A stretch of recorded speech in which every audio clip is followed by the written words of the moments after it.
Hey, it's Monty at Phillips Chevrolet in Lansing, Illinois.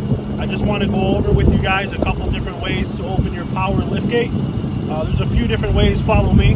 This is a 2023 Equinox RS model. This model here has the power liftgate option. One way you can do so is by pressing your power liftgate button here twice. Tailgate opens up power. You can also close the power tailgate also from the remote. Also, you can do it from here as well. Open and close the power liftgate right from your driver's door. And then follow me to the back here. Once again, another way to open up your power liftgate from the rear.